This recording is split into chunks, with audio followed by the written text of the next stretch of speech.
მოგესალმებით, ეთერშია გადაცემა რაკურსი ევროპისკენ, მე კი მისი ავტორი და წამყვანი გიორგი მიქელაძე გახლავართ. გიყვებით საქართველოსა და ევროპაზე და ქართულ და ევროპულ ურთიერთობებზე და იმაზე თუ როგორ მოქმედებს გეოპოლიტიკა ამ ქართულ ევროპულ ურთიერთობებზე ჩვენს შიდა მდგომარეობაზე და ევროპის შიდა მდგომარეობაზე. მთელი წლის განმავლობაში ამ სეზონში, რადგან დღეს სეზონის ბოლო გადაცემა გვაქვს, ჩვენ ძირითადი განსახილველი თემა სწორედ დაძაბული საკმაოდ ქართულ ევროპული ურთიერთობები იყო, რომელიც მრავალმხრივად განვითარდა, იყო მოლოდინები ერთის, თუმცა მოხდა მეორე, ან არის მოლოდინი მეორეს და შეიძლება მოხდეს პირველი. მოკლედ საკმაოდ არეული სიტუაციაა და დღეს შევეცდებით ჩვენ სტუმართან ერთად ცოტა გავერკვიოთ იმაში თუ რა ხდება. საჯარო პოლიტიკის სპეციალისტი გურამ ნიკოლაშვილი გახლავთ ჩვენი სტუმარი. მოგესალმებით ბატონ გურამ, მადლობა ჩართვისთვის. მოგესალმები გიორგი. ბატონ გურამ, ბოლო პერიოდში საკმაოდ ეს კვირა, საკმაოდ დაძაბული გამოდგა ქართულ-ევროპული ურთიერთობებისთვის, საუბარი იყო სანქციებთან დაკავშირებით, საუბარი იყო ვიზა ლიბერალიზაციასთან დაკავშირებით და ვიღაცაებს ჰქონდათ მოლოდინი, რომ უკვე 15 ივლისს მიიღებდნენ კონკრეტულ გადაწყვეტილებას, თუმცა ეს საკითხი ჩავარდა.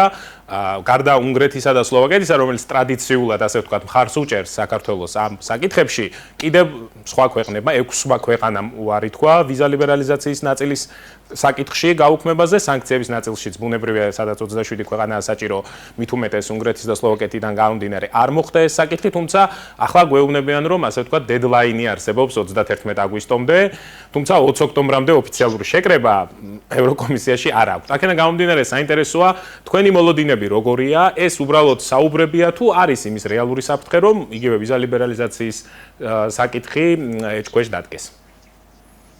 კი ბატონო, როგორც მოგიხსენებათ, ევროპარლამენტი ძირითადად ქცეულია მთავარ ინსტრუმენტად, რომელთაც საქართველოზე გარკვეული იერიში ხორციელდება, რადგანაც იქ არსებობს დეპუტატთა გარკვეული ჯგუფი, ძირითადად ბალტიისპირეთიდან, სკანდინავიის ქვეყნებიდან, რომელთათვისაც საქართველოს პოზიცია და როლი იმ ვითარებაში, რომ არის უკრაინაში პრობლემა, და იქ დაწყებული არის ომი, ეს არის მიუღებელი. ამიტომ ისინი ნებისმიერ ფასად ცდილობენ, რომ საქართველოში მოხდეს აი ამ ვითარების პოლიტიკის შეცვლა. რაც უნდა გამოიხატოს პირველ რიგში მმართველი ძალის ცვლილებაში. წინა არჩევნებზე ამის სერიოზული ძალისხმევა გახორციელდა, ეხლა კვლავინდებურად მეორდება ეს ამბავი. ისინი ერთის მხრივ მხარს უჭერენ ქუჩის ოპოზიციას და ხედავთ წამახალისებელ განცხადებებს. მეორეს მხრივ კი ისინი მათ დაიწყეს ხელშეწყობა ერთგვარად ხელშეწყობა იმ ძალებისთვის, რომლებმაც თქვეს, რომ ჩვენ მაინც მივიღებთ მონაწილეობას. ანუ ჩვენ რაღაცნაირად მივიღეთ ქუჩიდან შემოტევა ერთის მხრივ, მეორეს მხრივ ძალები, რომლებიც დარეგისტრირდებიან და მონაწილეობას მიიღებენ პარლამენტის პარლამენტში ვეღარ, მაგრამ ადგილობრივი თვითმმართველობის არჩევნებს. ამ ნაწილზე მინდა კითხოთ, ამ შემთხვევაში ევროპარლამენტის მხრიდან არა ქვეყნების, არამედ როგორც თქვენ აღნიშნეთ, ძირითადად ევროპარლამენტარების მხრიდან მხარდაჭერა ერთია და დაგმობა იმ არჩევნების, რომელიც უნდა გაიმართოს, მაგრამ ოპოზიციის ნაწილი ამ არჩევნებში უკვე მონაწილეობს. აქედან გამომდინარე, აქ ჩდება კითხვა, რომელ ოპოზიციურ მხარეს უნდა აპირებენ ან დაუჭერენ მხარს, იმიტომ რომ ერთის მხრივ თუ გმობ არჩევნებს, მაშინ ნაწილს აღარ უჭერთ მხარს, ვინც მონაწილეობს არჩევნებში. მეორეს მხრივ გამოდის, რომ ქუჩის აქციებით ხელისუფლების ცვლილების მცდელობას უჭერ, ასე ვთქვათ, პირდაპირ მხარს. აქ ევროპარლამენტისთვის მომგებიანი პოზიცია რაში გამოიხატება, რაში შეიძლება, რომ მათი აზრით, უпростоრად თქვენი აზრით, მათ რა მიზანი შეიძლება კონდეთ? ცოტა სტუდიის ხმოთ შემოდის, ჩემი ხომ მიბრუნდება, მაგრამ ანუ რასაც ვიძახდი, ეს არის, რომ მათი ეს განცხადება, ეს მოწოდებები, ანუ თუ თქვენ კითხულობთ, რამდენად შეიძლება ეს იყოს ერთგვარი სერიოზული ზეგავლენა, ჩვენ ეს უნდა დავინახოთ, ჩემი აზრით, პოლიტიკური ჩარევის და პოლიტიკური დემოკრატების ჭრილში. მათ იციან, რომ ეს არჩევნები გარდაუვალია, ბუნებრივია, რომ სრული ბოიკოტი და სრული, რა ვთქვათ, იგნორირება მათ ძალიან ნეგატიურად გამოაჩენს, ხო? იმიტომ რომ ისინი ეწინააღმდეგებიან მაშინ უძველმდებულ პრინციპს, იმიტომ რომ არჩევნები თუ მოხდეს ეს ნებისმიერი ცვლილება და ნებისმიერ შემთხვევაში ელექტორატის ნების გამოვლენა. და ამ შემთხვევაში ისინი ვერ გაემიჯნებოდნენ მთლიანად, ანუ ბოიკოტს სრულად ვერ დაუჭერდნენ მხარს, მით უმეტეს იმ ფონზე, როდესაც თავლილი საპარლამენტო არჩევნების გაყალბების ბრალდება ვერასდროს ვერაფრით ვერ დამტკიცდა, ხო? ამიტომ ეს დარჩა რიტორიკის დონეზე. ამავე დროს მათ აჩვენებენ, რომ აი იცით აქცია გრძელდება, პროტესტი გრძელდება, ესე ვთქვათ.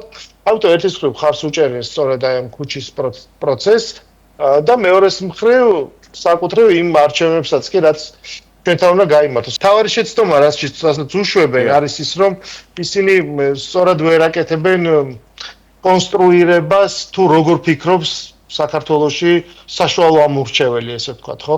რომ ჩვენ კი გვესმის ყველანაირი სიკეთი რეალური ფასი, მაგრამ არსებობს გარკვეული პრიორიტეტები და თანმიმდევრობა.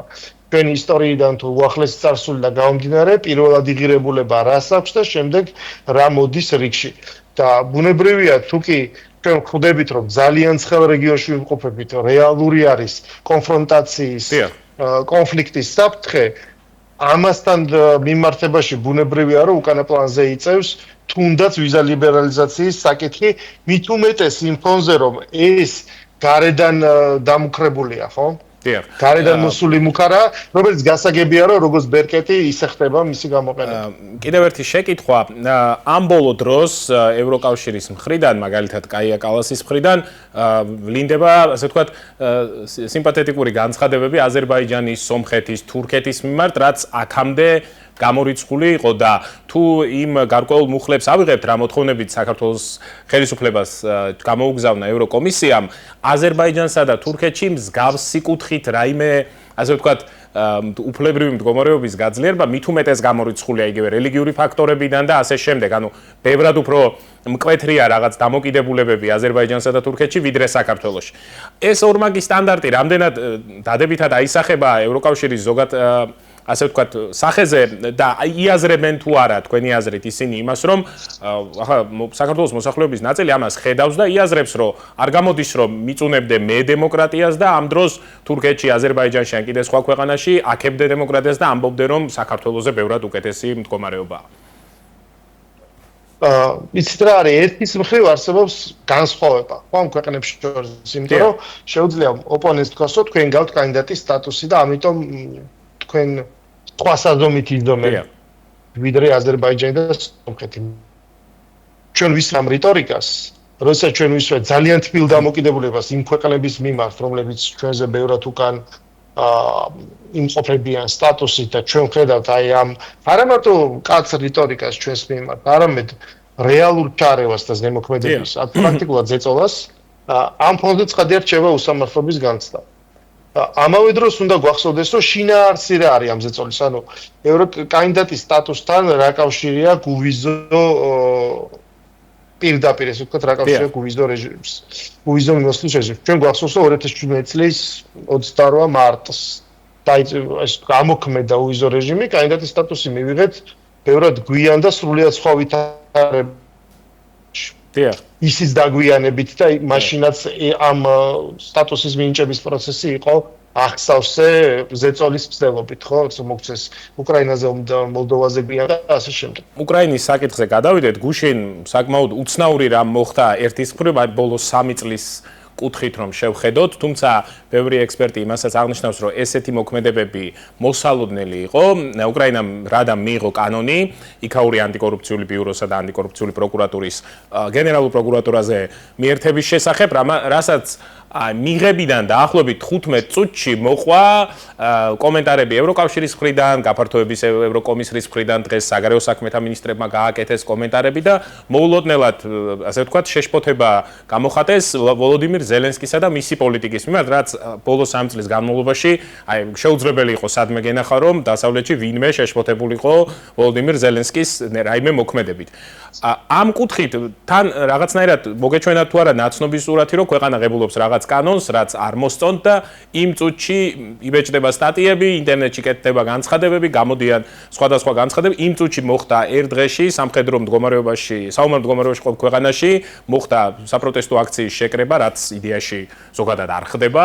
აი ეს კონტექსტი რამ გამოიწვია, რატომ მოხდა, რომ ზელენსკის, რომელიც აცხადებს, რომ უნდა რომ გაწმინდოს რუსული გავლენისგან ანტიკორუფციული ბიურო უეცრად მიიღო ესეთი შეშფოთება დასავლეთისგან, ამ შემთხვევაში ბრიუსელისგან და საგარეო საქმეთა მინისტრებისგან. აი ეს კორუფციული ელემენტი ვერაფრით ვერ დაიდლია და ანუ არსებითად ვერ გადაეწყო უკრაინის ხელისუფლებამ მთლიანად ამ ომის საჭიროებებს, ხო? ეს კორუფციის ელემენტი ბუნებრივია, რომ შემდეგ კვებავი არის ბევრი სხვადასხვა რიტორიკის, მათ შორის უკრაინა მულტიეთნიკური ქვეყანა არის, რუსული ენა უამრავი მოსახლეობის დიდი ნაწილისთვის მშობლიურია ის პრეზიდენტისთვისაც უკრაინის მაგალითად. და აი ამ ფონზე ერთგვარი რუსოფრენიული დამოკიდებულება კრიტიკის საგანია. მათ სხვანაირი უკრაინა წარმოუდგენიათ მულტიეთნიკური და არა უკრაინის აი უკიდურესად ნაციონალისტური ვერსია. ანუ ეს ერთ-ერთი მიზეზი იმისი, რომ იქაურ საომარ ვითარებაში, როდესაც მედია სივრცე, სხვადასხვა სპიკერების გავლენის სივრცე ერთობ შეზღუდულია, სწორედ იმიტომ, რომ სამხედრო და საგანგებო მდგომარეობა არის, ეს ერთ-ერთი საფუძველი იყო გარკვეული წინააღმდეგობის და აგრესიის დაგროვების. ყველაზე დიდი როლი ბუნებრივია ბოლო დროს შიდა უკმაყოფილებაში ითამაშა ეგრეთ წოდებულმა ECK-მ სამობილიზაციო ჯგუფებმა, რომლებიც ვიდეოებიც კი ვრცელდება, როგორ იტაცებენ ხალხს. ანუ ეს წარმოიდგინეთ, ეს არის 1% ალბათ და უფრო ნაკლებია ჩვენ ხედავთ, უბრალოდ ქუჩის კამერებიდან ან შემთხვევით დაფიქსირებული მომენტები და ეს არის მასობრივი არის, ხო, ეს კი, ამაზე უკრაინელი ბლოგერები ფაქტობრივად ეს მეორე ფაქტორი. ანუ ჩვენ შეიძლება ვივარაუდოთ და ეხლა დანაბეჯითებით რთულია რამის თქმა, მაგრამ ჩვენ შეგვიძლია ვივარაუდოთ, რომ ეს მზარდი უკმაყოფილება, გაწელილი ომი, მისი შედეგები, ისინი ხედავენ დასავლეთის დამოკიდებულებას, რომ შეზღუდულად აძლევენ იარაღს. ამ ბოლოს გააქტიურდა საერთო ლაპარაკი ასევე გამქრალ ფულზე. გააქტიურდა ლაპარაკი, რომ პირიქით რაც მოგეცით, აი ისიც რაღაცნაირად უნდა დავიბრუნოთ და ჩვენ მივიღეთ მინერალების შეთანხმება. ლაპარაკი არის იმ თანხებზე, რასაც გაძლევთ მეტ გამჭვირვალეობაზე.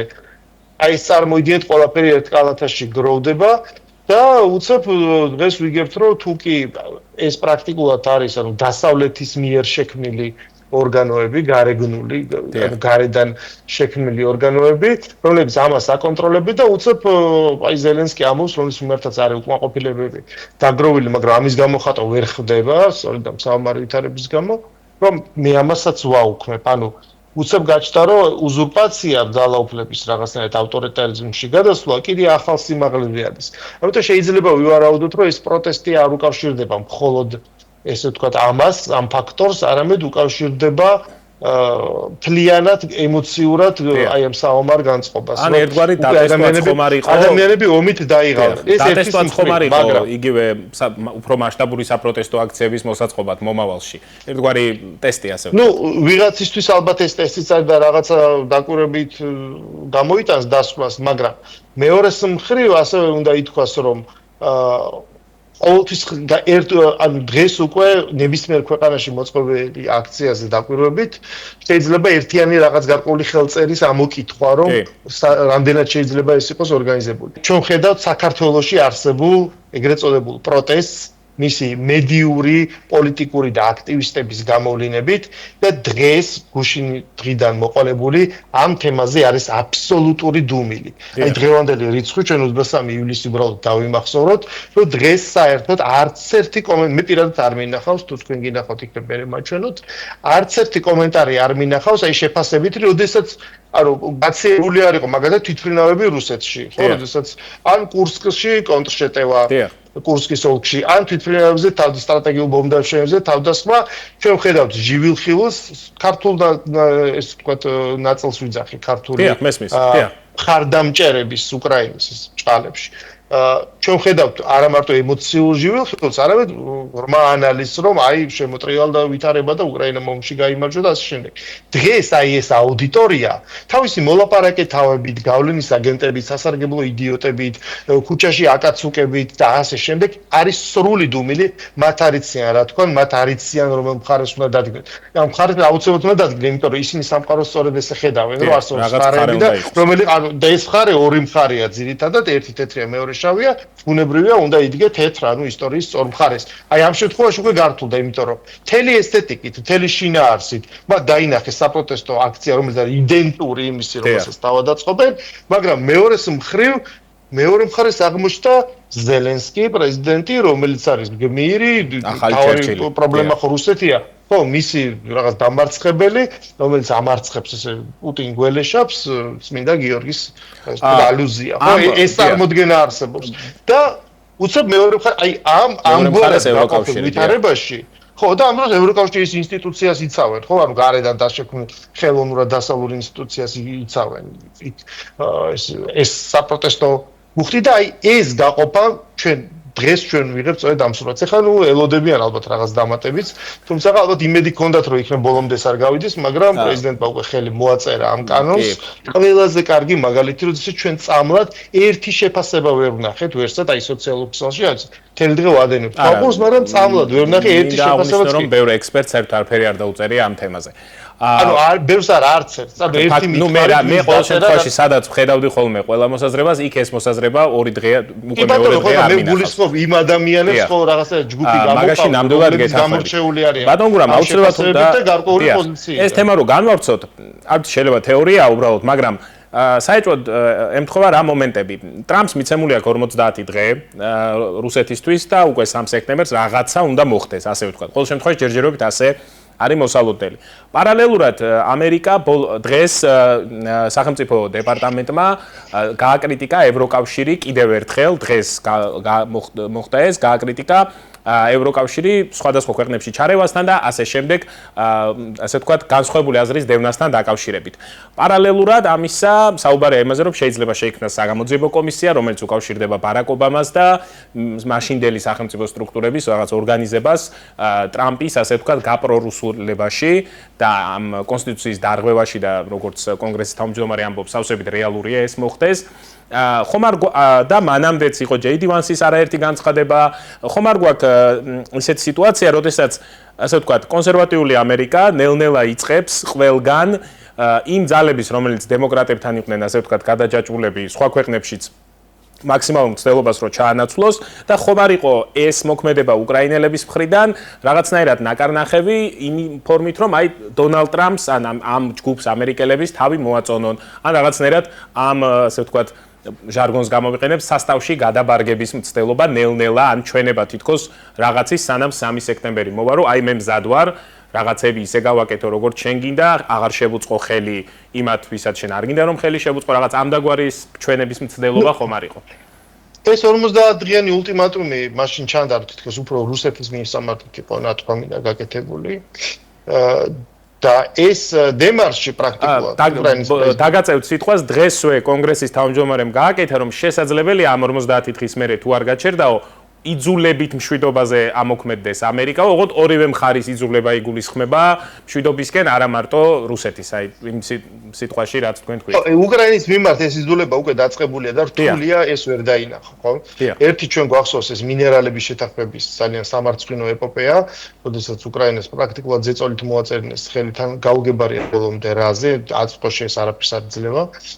ერთის მხრივ და ამით ტერიტორია რუსეთის კონტროლის ქვეშაა. ამერიკის პრეზიდენტა საკუთარ სახლში ქულა ჩაიწერა რომ აი თითქოს ეს ჩემი ომი არ არის მაგრამ ამერიკამ რაც ომში დახარჯა აი რაღაცნაირად ამის კომპენსაცია მოახდინე მეორეს მხრივ ჩვენ ვხედავთ რომ ამერიკა მომიდან თანდათან გადის დახმარების უკვე დამტკიცებული პაკეტებიც მან გადაამისამართა ჩვენ ვიცით რომ ახლო აღმოსავლეთში გამწვავდა ვითარება და ისრაელის მხარდაჭერად გადაამისამართა ეს იარაღი და ბოლოს ვიხილეთ საერთოდ რამ რომ ადრეც ვაპარაკობდით ახლა მე არაერთხელ მithქოს მაგალითად რომ შეიცვალა პარადიგმა ხო უკრაინის ომში აქამდე სრულიად დასავლეთისთვის უკრაინა იყო ფარი რომელსაც მიიღო ეს დარტყმა და ის დასავლეთის იცავდა და მის ომს ომობდა არა მარტო საკუთარ ტერიტორიაზე და მაშინ რაც ამერიკაში შეიცვალა ადმინისტრაცია გაიყო დასავლეთი ხო ევროპის ნაწილში ძველი პარადიგმა დარჩა და მათ მნიშვნელოვანია აი ამ სოფხედელობის შენარჩუნება და ახალი არის რომ პრეზიდენტ ტრამპი იძახს რომ არა ეს არის ერთი რიგითი ომი ის არაფერსაც ჩვენ არაფერ შუაში მასთან არ ვართ ეს არის ბაიდენის ომი ეს არის არ უნდა დაიხარჯოს სადღაც ეს არის deep state-ის ომი მე რო ყოფილიყავი ეს არ მოხდებოდა შესაბამისად აქედან უნდა გამოვიდეთ თუმცა ასე ადვილი არ აღმოჩნდა გამოსვლა და ერთგვარი ბალანსით მას მოუწევთ. თუმცა ერთი არას ამბობს და მეორეა რას აკეთებს და აკეთებს იმას რომ ბოლოს მან თქვა რომ მე იარაღს მივყიდი ნატოს ანუ ევროპას და მათ გადაცენ უკრაინას. ანუ ის პრაქტიკულად დისტანცირდა თანდათანობით ამ ომიდან. პირველ ეტაპზე ამერიკა უფრო აქტიური იყო და რაღაცნაირად ჩვენ გვესმოდა მისი პირისგან ერთგვარი რუსული არგუმენტები, ხო, რაც სადაც ჩანდა, რომ ის გარკვეულწილად რაღაც კრემლის ლოგიკას ეთანხმებოდა ნაწილობრივ.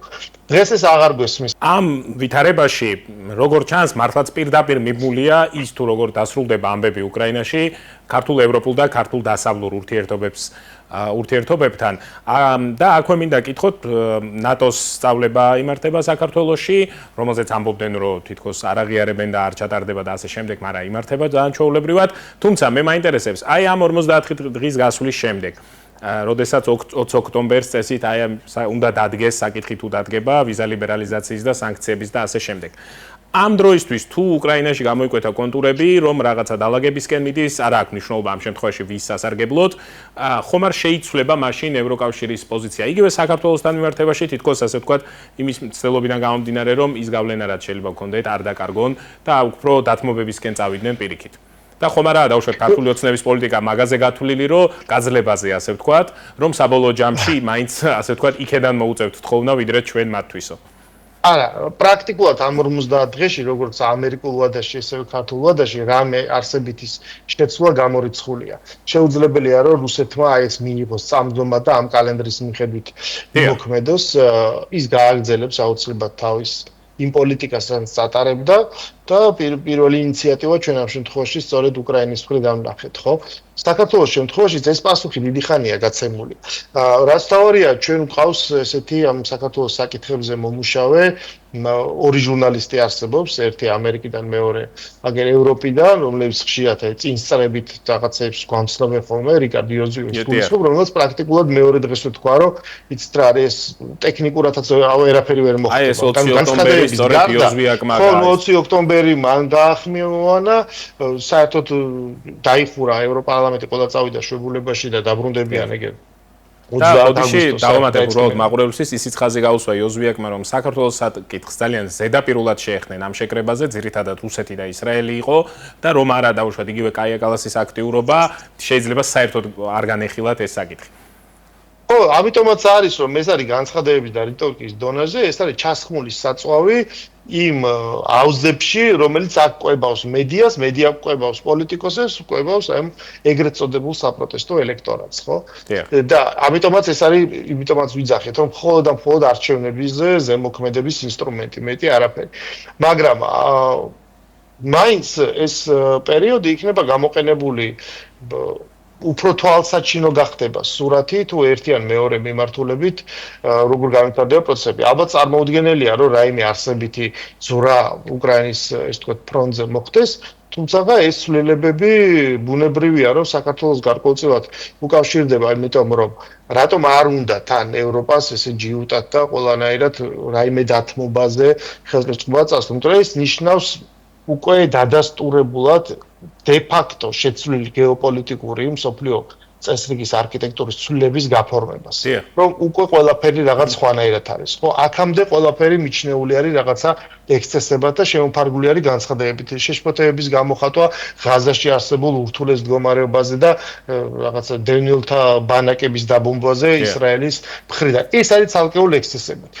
გადასვლა უკვე პოსტცივიომისეული სამყაროდან გაფორმებულად იმაზე, რომ უკვე სრულიად სხვა ცივცითი ერთეულები ჩამოყალიბდა დიდი გაგებით რეგიონები და მათ სხვა ტიპის ურთიერთობები აქვთ, რომელიც აღარ არის დაფუძნებული რაღაცა ისტორიის სწორ და არასწორ მხარეებზე თუ რაღაცა მტყუანსა და მართალზე, არამედ დაფუძნებულია უკვე ეროვნულ ინტერესებზე, რომ რომელ ქვეყანას თავისი გავლენის რა არეალი გააჩნია, რა ინტერესი აქვს და რომ ისინი ერთმანეთთან უნდა მორიგდნენ, რაც ნიშნავს ერთგვარად ცოტათი ამ სოფლიო მასშტაბით ვესტფალიურ წესრიგზე გადასვლას, ხო? მაშინ ეს თითქოს ევროპის მასშტაბით მოქმედებდა, ანუ ეს უკვე გლობალურ მასშტაბზე გადავიდა ჩვენ. ხო, აი ამ წესრიგის თვალსაზრისით და ეს ახლებური ვერსია არის. რუსების დახმარება ჩვენი დრო სამწუხაროდ, ამიტომ უნდა დაგემშვიდობოთ. ძალიან დიდი მადლობა სტუმრობისათვის. გურამ ნიკოლაშვილი გახდათ ჩვენი სტუმარი და ვსაუბრობდით მსოფლიო გეოპოლიტიკაზე, რომელშიც რა როლი აქვს აქ საქართველოს და რა მოლოდინები შეიძლება გქონდეს უახლოესი თვეების განმავლობაში. დღეს სეზონის ბოლო გადაცემა გვაქვს, შესაბამისად ახალ სეზონამდე გემშვიდობებით.